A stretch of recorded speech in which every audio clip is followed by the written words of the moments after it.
Hello human beings, PowerGamer here. Nothing like lounging behind the pool on a nice sunny day. One of the many joys that summer can bring. I'd love to go on a vacation to a nice resort sometime, but unfortunately that's a little out of my budget right now. So I guess I'll just have to settle for a pool behind some random person's house. Luckily they should be out of town for the week. What are you doing here?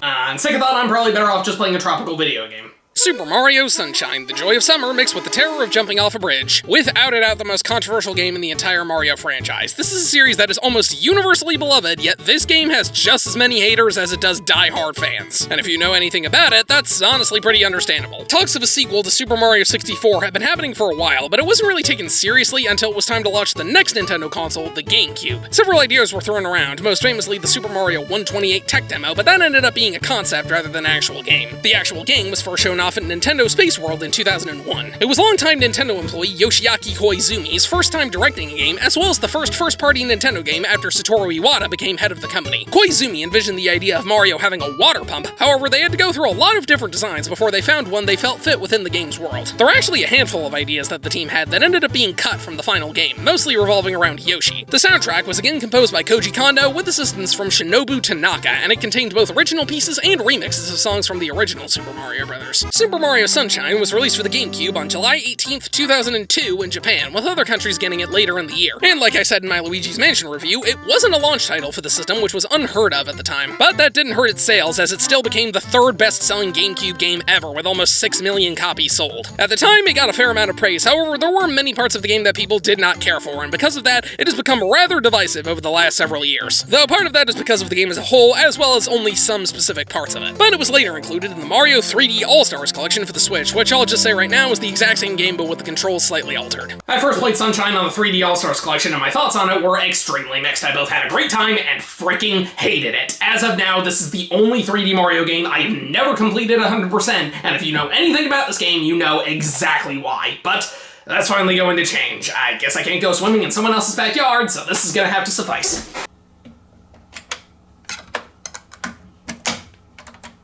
So for the first time ever, we actually get a semi-complex plot for a Mario game. Princess Peach is taking Mario and her consultant Toadsworth on a vacation to Isle Delfino, a tropical resort that resembles a dolphin and is home to these morons called the Piantas. Upon arriving, they find the runway is covered in this icky paint-like goop. Luckily, Mario finds this water pack called the Flash Liquidizer Ultra Dousing Device, or FLUDD, which was apparently built by Professor Egad from Luigi's Mansion. A fun callback. Mario cleans up the paint and out pops this weird sun thing called a Shine Sprite, which Mario grabs. As soon as he does though, the police show up and arrest Mario because eyewitnesses believe that he's the one who's been covering the island in this weird paint. As a result of this graffiti, the Shine Sprites, which are the source of Isle Delfino's power, have scattered, causing the island to be cast into perpetual darkness. Mario is taken to court, and Peach tries to speak up for him, but the judge is a jackass who finds Mario guilty despite him literally just getting here and forces him to clean up the island and recover the Shine Sprites. But we very quickly find out that the real culprit is this mysterious doppelganger known as Shadow Mario who tries to kidnap Peach, but Mario stops him and he gets away, despite the fact that multiple people witnessed this, confirming the fact that there are 2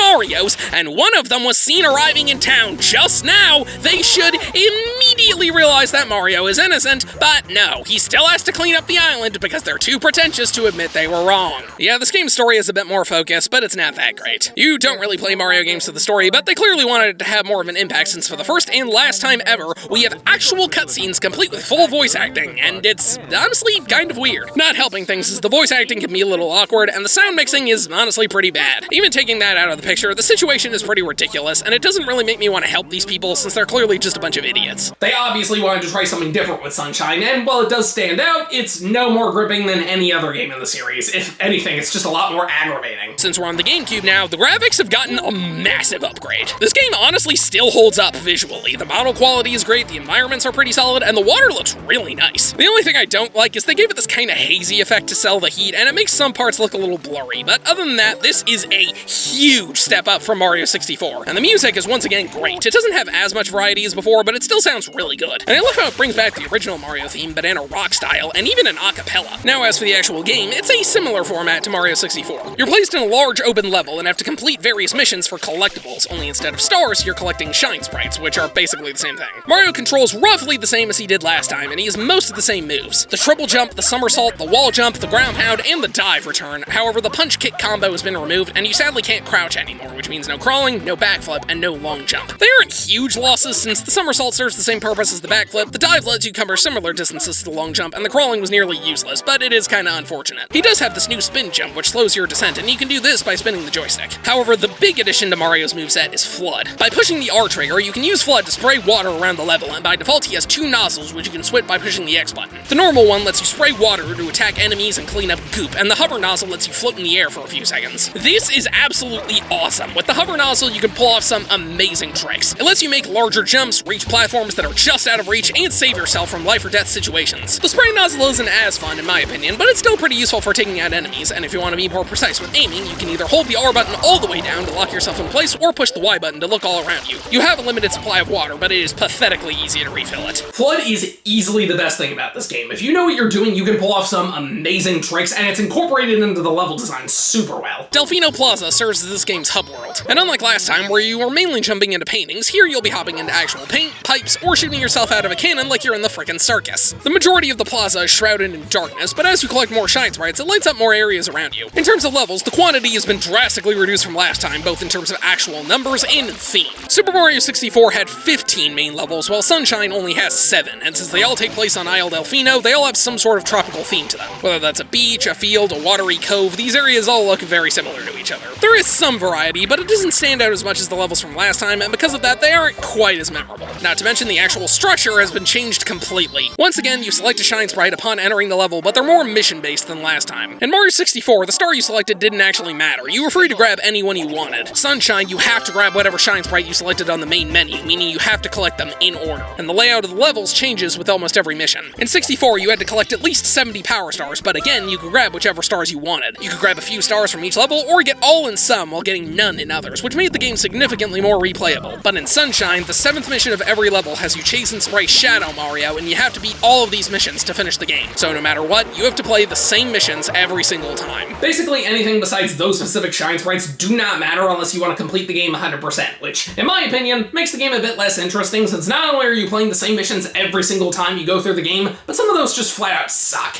Super Mario Sunshine has some of the most lopsided level design I've ever seen in my life. Some missions are really fun to complete, and others just make you want to rip out your toenails. That is a disgusting image, I am so sorry. Generally speaking, many of the levels have similar types of missions. There's ones where you gotta kill a certain amount of enemies or take care of some kind of hazard. They're returning 8 red coins, and there's a lot more of them in this game. Almost every level has at least one boss fight, but a lot of them repeat themselves. A few times where you race against this guy named Piantissimo, and you'll always have at least one secret level where you're transported to one of these weird obstacle courses where Shadow Mario steals Flood, meaning Mario's on his own. And these are easily the most frustrating types of levels because of the controls. We're on the GameCube now, so thankfully the controller makes Mario a lot less stiff than he was in Mario 64. The movement is now much more responsive. Ultra responsive. In fact, maybe it's a bit too responsive. Yeah, I know this is probably an unpopular opinion, but I do not like the way Mario controls in this game. It mostly comes down to the acceleration. You go way too fast, way too quickly. Just slightly touching the joystick causes him to take off at full speed. And while that's not an issue when you're just roaming around, when the platforming gets tight, it is absolutely miserable. And these obstacle course levels are the worst, because like I said, you don't have Flood, so it's a lot harder to save yourself if you make a slight mistake. There were multiple times where I did the somersault by accident, or it didn't happen when I wanted it to. And you know those moments in platformers where you hit the jump button half a second too late so it doesn't register and you fall to your death? I have never had that happen more times in a 3D Mario game than this one. It certainly doesn't help that the jumping is really floaty, so you can easily overshoot it or just slip right off the platform. Needless to say, I'm not a fan of this game's platforming, which is kind of a problem for a platformer. But thankfully they didn't improve the camera from last time, since you now use the C stick instead of the C buttons. And best of all, you can use the L button to instantly reset it to behind Mario. It still snags from time to time, but it's overall much better than before. As you go along, you do get some extra abilities. The power-ups in this game are new nozzles that Flood can use by opening these crates. The blue one just gives you back the hover nozzle, the red one gives you the rocket nozzle, which lets you blast up in the air, and the gray one gives you the turbo nozzle, which lets you dash at high speeds. These are still kinda situational, but they have more uses than the caps from Mario 64, since all of them can at least help you get around the level. You can only use 2 at one time since you have to have the spray nozzle, and I kinda wish you could use all 4 of them at once, but they are still pretty helpful. You can also unlock Yoshi, although you have to bring some fruit in order to hatch him. He's not amazing since he disappears if he goes too long without eating any fruit and dies instantly if he falls in the water, but he can be fairly useful. He can eat enemies with his tongue, flutter jump to gain some distance, and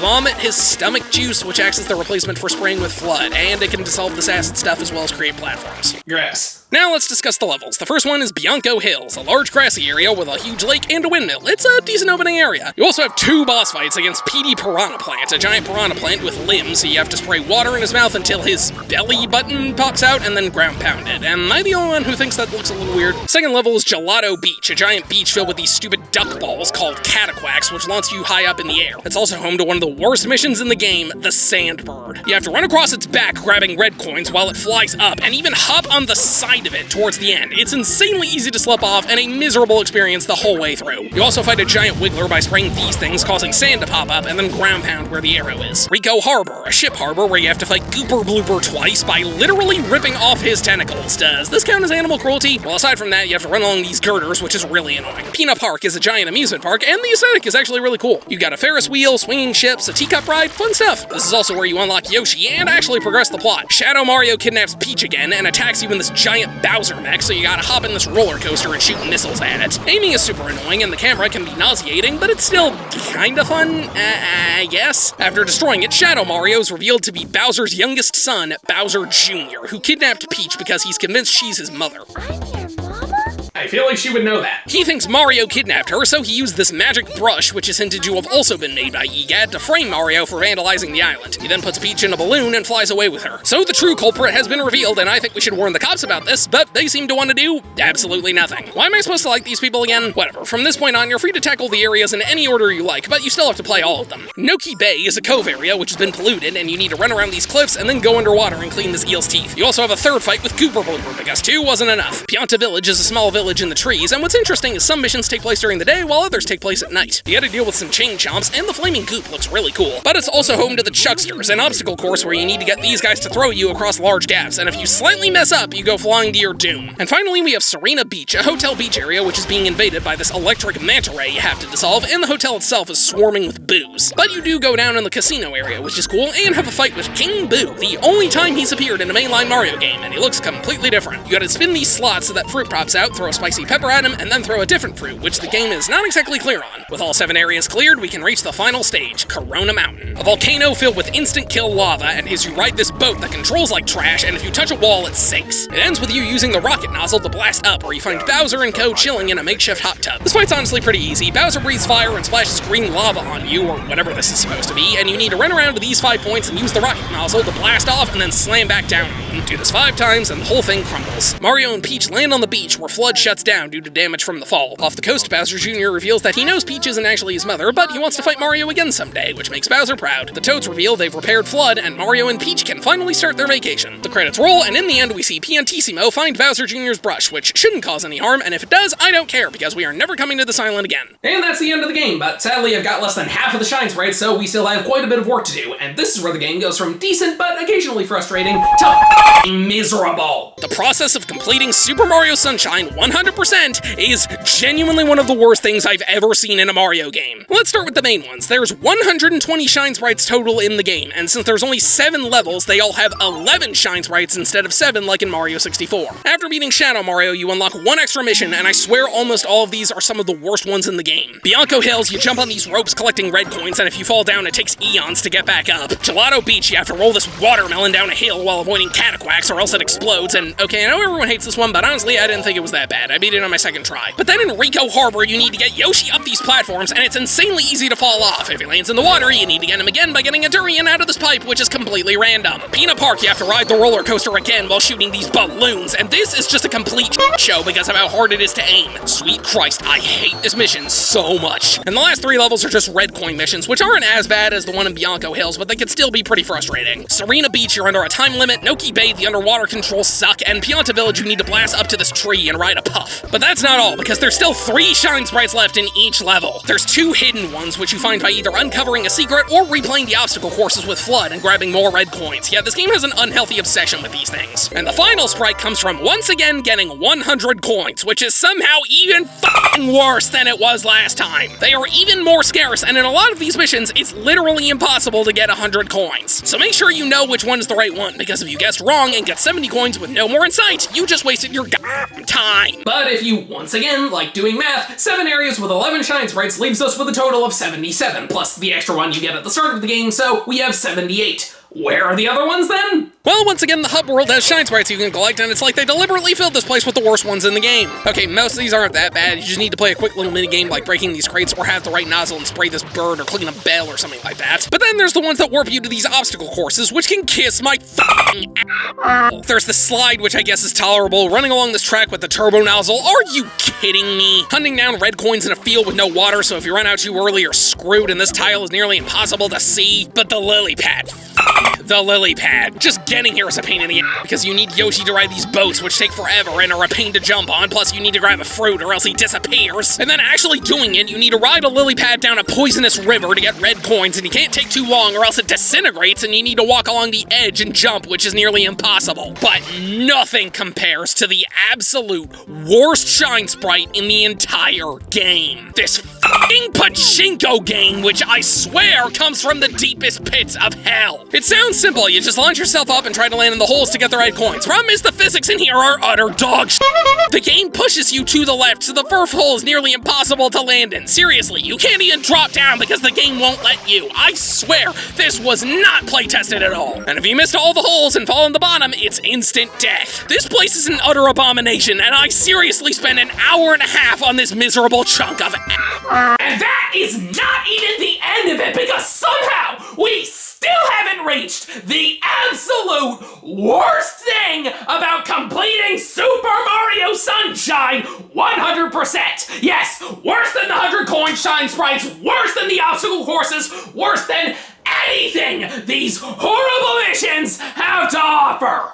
The f***ing blue coins. Yeah, you remember these from Super Mario 64, right? You hit these switches and they appear for a few seconds, but they're worth 5 coins each, which makes the 100 coin stars a bit less annoying. But here, they're another collectible with a set number. If you talk to these raccoons in the hub world, they'll exchange you shine sprites for your blue coins, and— Wait a minute! Why are the police not going after these guys? Mario was arrested because the shine sprites went missing, and he was forced into community service. Meanwhile, these two are allowed to sell them on the black market, and no one cares? Are you s***ing me? And they're not the only ones. There's loads of people on this island who give you shine sprites for helping them out. And it's like, aren't these things the source of your energy? Why are you holding on to them? You should be handing them over. Imagine if there was a power outage and the guy who ran the power plant wasn't willing to fix it until someone mowed his lawn. That's just ridiculous. I'm starting to think these dipshits don't actually care about the shine sprites. They just didn't want graffiti all over the island. In fact, some of these guys are straight up assholes or just complete morons. This one deliberately tries to trick you into helping him. This one is a neglectful mother. This mayor panics when his civilians are in trouble instead of actually doing something to help them. And this wise guy is on fire and running around in circles even though the ocean is right over there. Sorry, what was I talking about again? Oh, right, the blue coins. Yeah, they fucking suck.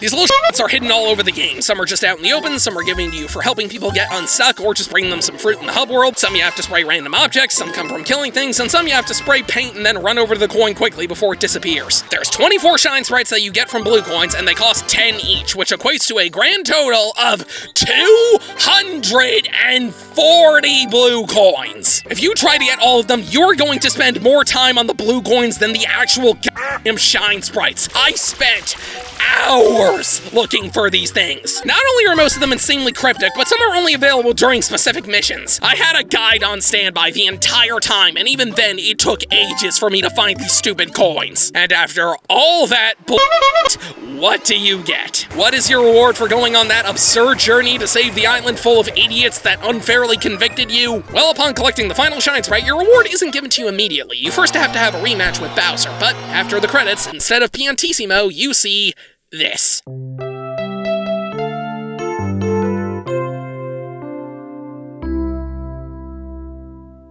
Yes, that's right! After all of those shine sprites, all those f***ing blue coins, every single one of those miserable stages, you are rewarded with a big, fat, steaming pile of nothing! You don't get any new levels, no extra characters, no secret boss fights, nothing. All you get is a f***ing picture. I mean, the 100 lives and sparkly triple jump for completing Mario 64 wasn't much, but it was something. It encouraged you to just screw around and make your own fun, which is one of the most charming aspects of that game. It certainly had more value than just a different end screen, and not to mention the fact that that process was nowhere near as awful as this one was. This whole journey was fucking exhausting, and I am never doing it again.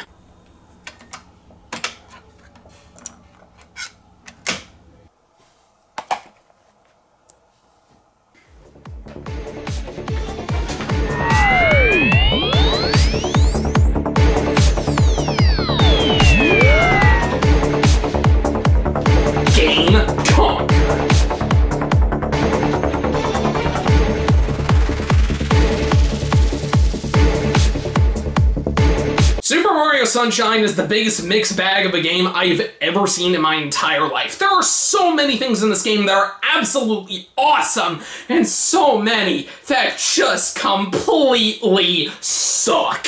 The main campaign ranges from pretty fun to infuriating, since exploring is pretty cool and Flood is really fun to use, but the controls are really slippery and some of the level designs are absurdly frustrating. And going for 100% is something I cannot recommend to anyone. Those extra shine sprites and that absurd amount of blue coins are an experience that is just not fun. And the reward has absolutely no value whatsoever, so this is something you should never do. I really wanted to love this game, but there are so many parts that just pissed me off. But it wasn't an entirely bad experience, so I would recommend giving this game a try. Just make sure you stick with the main quest. Avoid those blue coins and extra missions like the frickin' plague.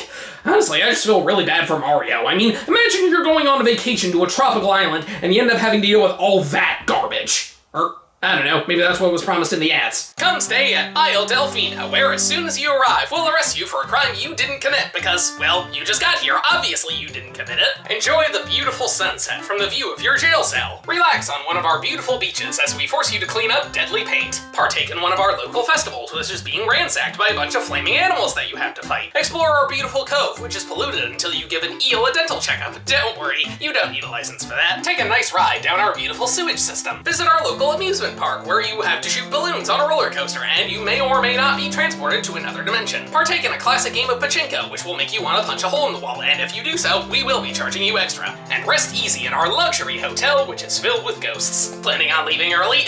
Well, we won't let you until you finish that previously mentioned court-ordered community service for your crimes. Isle Delfino, a vacation you'll never forget. And for a limited time, all customers will receive a complimentary hat and a discount on your first coconut. Well, in that case, I have a flight to catch.